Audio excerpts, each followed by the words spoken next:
So we're working on the back. So this week we're going to focus on the armbar from the back.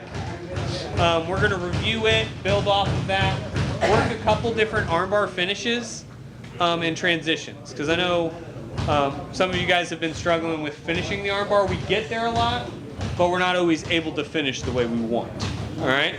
So I'm going to go back to that backpack grip here. All right. Now, generally, if I'm going to attack the arm, I'm going to reach first with the wrist that's underneath.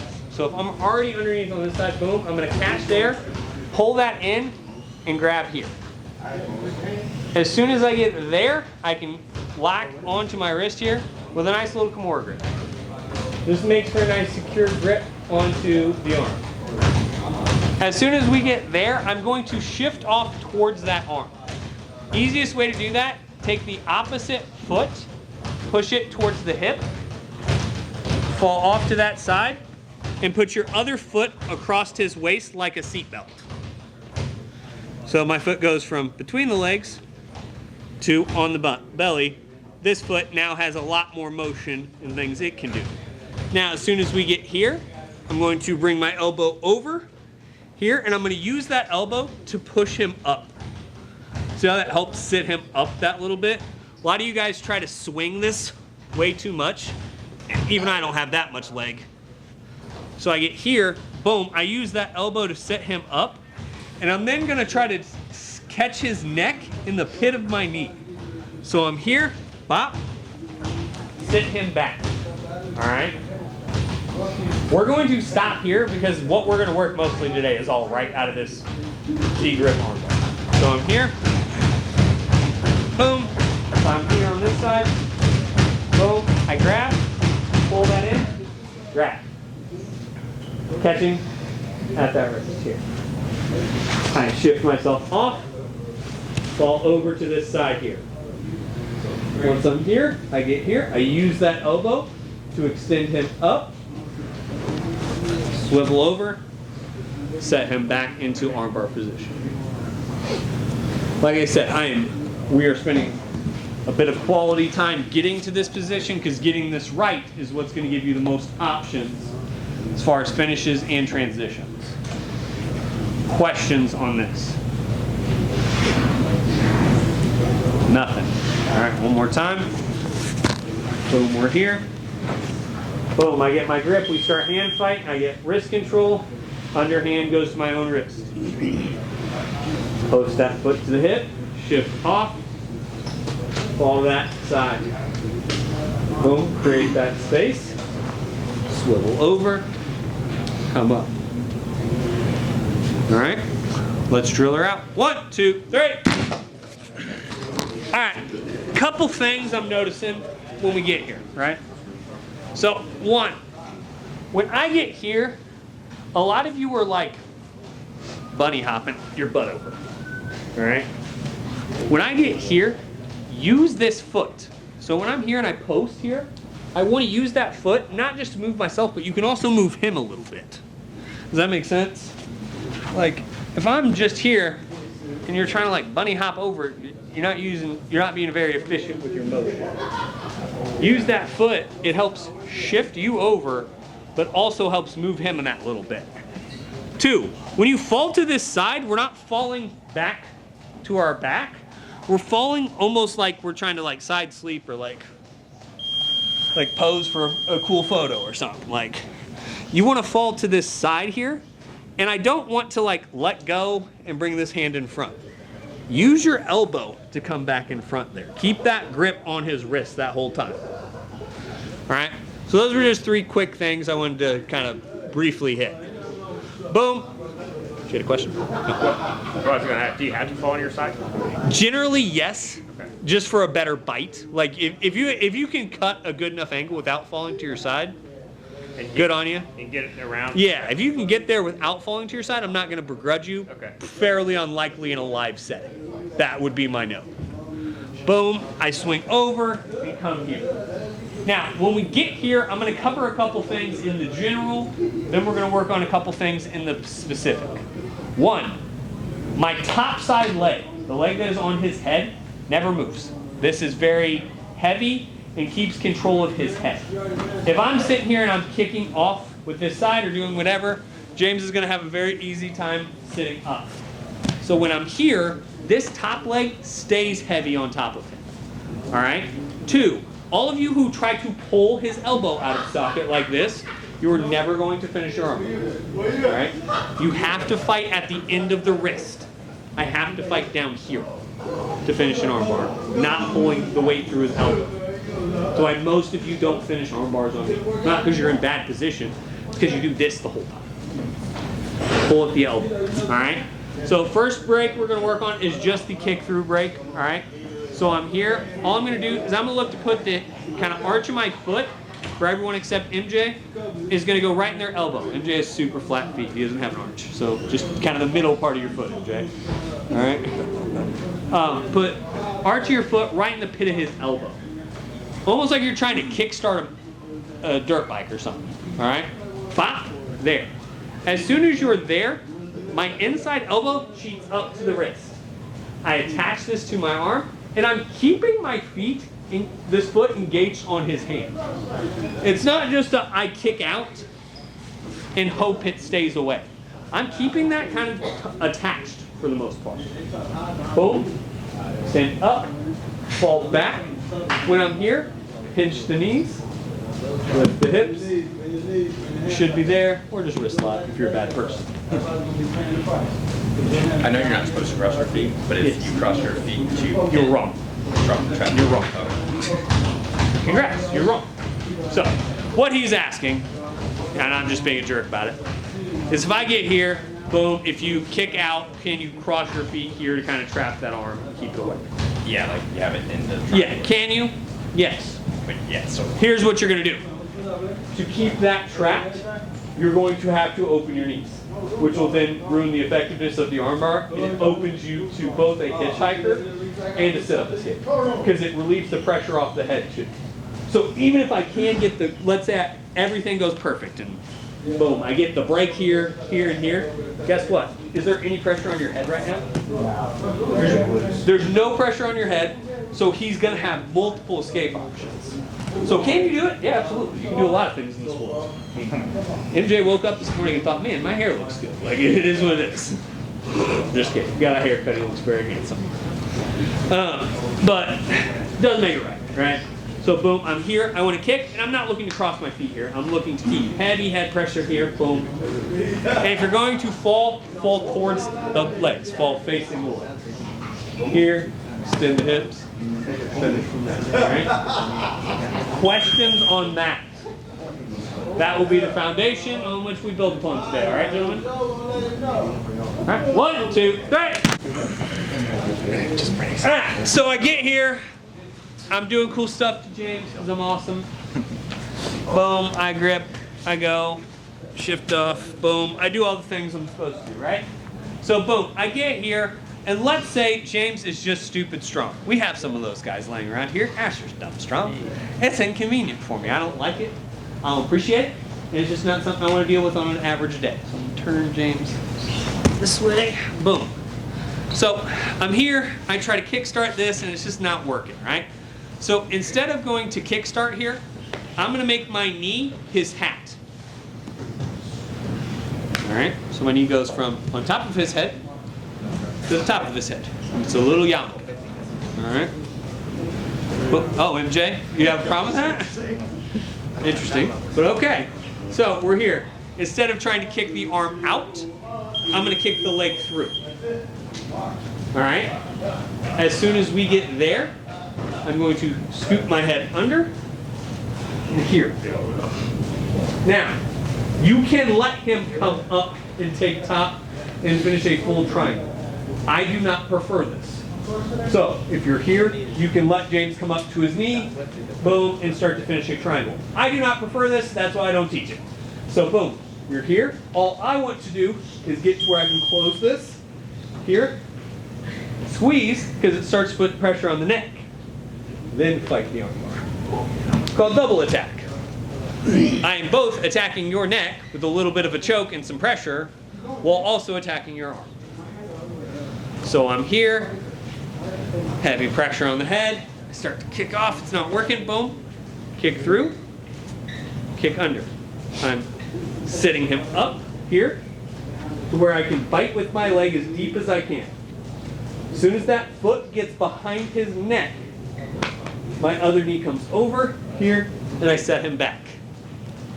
I pressure and finish the armbar. The choke is unlikely to finish them, but it is to add viable discomfort as well as a little bit of distraction. Okay? Questions on this? So what is it about it that makes it hard for him to hold that, keep that grip? So, a couple things. One, I have a better angle on it. Okay. So when I'm here, if I just get to here, I have a better angle and bite, and I have my leg in the way. So it's just easier to get a grip break. Okay. Two, I'm also choking James a little bit here. All right. Like if I stay here, see how James is turning colors? Let go, doesn't like James. But it is a slow, steady choke. It would take 2 minutes to actually choke James out with that. Okay. But he's gonna have to realize very quickly he has to do something. So it forces action as well. So he can't, I do it to all you guys. I get to an armbar, you guys get to an armbar, and I just hold my hands there and I go, huh, you can't break it, figure it out. And I can just stay there. Where if you're choking me while all that's happening, even if it's a slow, steady choke, James is starting to realize there, hey, I have to do something here. Okay. That's what I'm looking for. Other questions on this one? When you're saying kick under, you're not worried about getting this under his head until you start lifting, right? Yes, correct. So like if I'm here, let's say I'm in the side position, boom, here, right? As soon as I get him to come up a little bit, that's where this comes in. And I'm trying to almost bend his head forward a little bit for when I bring this back. Because once I get here, I can finish this. It just sucks. Like, it's just one of those chokes that's like, that sucks. You know, like it's not one that you're gonna like, oh shit, get me out of here. But if I get here and I really start to squeeze, like that's the type of attack you're gonna get. Like, oh, that sucks. I'm kind of in a bad position. But I'm not just gonna look to finish that. I'm going to also attack here because now I have both. That's why I like double attack. Does that make sense? Yeah. If you are in the stubby leg club, you will struggle a little bit with this one. I struggle with it because I don't have the gangle, right? But you can still get your feet crossed and apply pressure there and break. Those of you who are a little bit on the longer side, the MJs of the world, John, you should be pretty decent. You know, a couple of you guys should have good versions of this. All right, questions on anything? Uno más. So I'm here. I grab James, doing cool stuff. Bop, bop, bop. I sit here, right? I'm trying to break, I'm trying to break, I'm trying to break. Cool stuff. I'm trying to break, I'm trying to break. Cool stuff. Through, hat. I fall back again. Same thing, back to that same side. Close that triangle, come back. Some of you won't be able to get to this knee if you can't cross the feet. And try to keep that head pinched up as much as you can, then fight for the rest. Because James is still uncomfortable here on that choke. Other questions on double attack? Huh? 1, 2, 3. Alright. So boom, I do all my cool stuff because I'm awesome. Boom, we fall over. Bop, we get here, right? Turn this way. Boom, we get here, and I'm keeping heavy pressure on this, but for whatever reason, I just can't get this broke, and for whatever reason, I don't like that triangle. Let's just assume both of those things are true, right? Boom, instead of trying to outmuscle him and be real tough about jiu-jitsu, right? All we're gonna do, I'm gonna pick up with my heel and try to get this elbow up in the air as much as I can. Still keeping heavy pressure with this leg here. My top side hand, I'm gonna reach over and grab his elbow. Here. As soon as I get that elbow, I'm going to pull it across into my chest here. Once we're there, see how that naturally unpacks his arms? I'm going to look to gather both of his elbows at the same time. Ideally, you'll get both. You'll end up with at least one, though. Partners. You see how James forgot how to tap with his feet there for a second? Two options when both your hands are tied up. James can tap with his feet, Or he can say tap. All right? That was very soft. He's very soft, very effeminate, very submissive. All right? Very submissive and breedable of you. So boom. Boom. I scoop that with that elbow, reach over. And I'm not just pulling it in, I'm pulling it kind of like a low drag. Here. Kind of across his body. So like I'm trying to pull it to my hip pocket. Like our reach for the gun technique, same concept. I'm dragging it there. Boom, there. And then I just fall back and take whatever arm wants to break with me. All right. Can you run through a little bit of the detail on your top leg and mid leg As far, in general? yeah. So a couple things as far as top leg. I want to keep the pit of my knee over his chin as much as I can. So I'm not worried about like having heavy pressure on the throat, and I don't want it up by his eyes, but I'm trying to keep kind of the pit of my knee on his chin here. Kyle felt this when I was showing it on him a second ago. Boom, I get good heavy pressure on here. This is what keeps that head control. Because if I leave, let's say I post this foot up. See how James can move now? It's really inconvenient for me to be able to do what I want to do, which is violence on James. So boom, I'm here. If I can get his face pointed away, boom. Now if James wants to try to move, it's a lot harder because I have control of the trunk of his body. So it's almost like a better description. I'm trying to lock my leg out and keep it as heavy as I can. Like this is just dead weight, just driving weight down, almost like I'm trying to push through the floor with the ball of my foot. Here. That's how I keep control of you here. Boom. Then I can come up and finish. All right. How much danger is that top arm when you collect both of them? Mm-hmm. How much danger is that top arm in? For him? Yeah. It's not. They're both. They're both in trouble. They're equally in trouble. Most likely, the bottom arm is in more trouble. Okay. But if you start to lose that bottom arm, you still have the top arm in trouble. So the nice part is this: it is a double arm bar in a technical. So how are you extending it, or how? I don't know. Maybe I'm just not. No, you're good. We're here. So boom, I get here, get in. Boom. As I reach this arm across, that pulls this arm straight into me.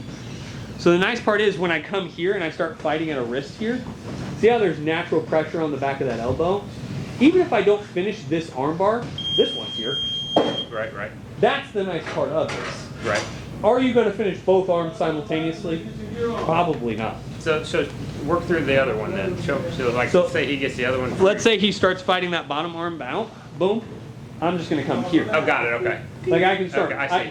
You can adjust straight to that one and just go, hey. All right. Sorry, James. That's all right. That's all But right. if I get here, there's another option where we come. Okay. There's some other stuff we can do. I got to get you figuring out the first part. Yeah. Okay.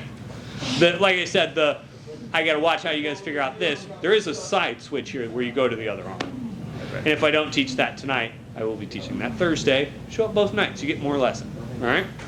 What? So we get here. I get James into this position, and James is super tough, right? So James is like, hey, I'm going to hold on to this armbar because I'm tough. And I'm like, hey, James, you're actually kind of dumb. You should just give it to me because now I get to hurt you.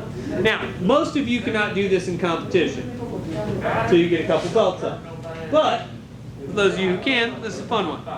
So all you're going to do is you're going to cheat your wrist to where your thumb's kind of touching the outside portion of his elbow. You're going to point your thumb away from you. Your bottom shin is going to come over his wrist. So I'm here. Here. Tap. That does not feel good. Now, if you're a real dick, you pull it in, but you don't have to. Oh my god. It's called a bicep slicer. Most of you until purple belt or expert divisions cannot do this. But, fun one to sprinkle in for the last little bit. Do not try to be tough in this. The second you start to feel like a sharp pain, say tap, because what you're feeling is the pressure on the two little bones in your forearm.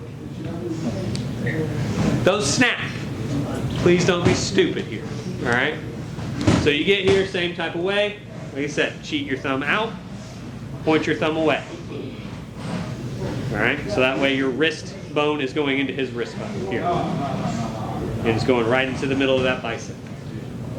Cross the foot over here. And cross the leg. All right. It's a simple one. You don't think about it much, but it can be super effective. Don't break your friends. Grab a couple reps on that, and then we'll jump into some live. 1, 2,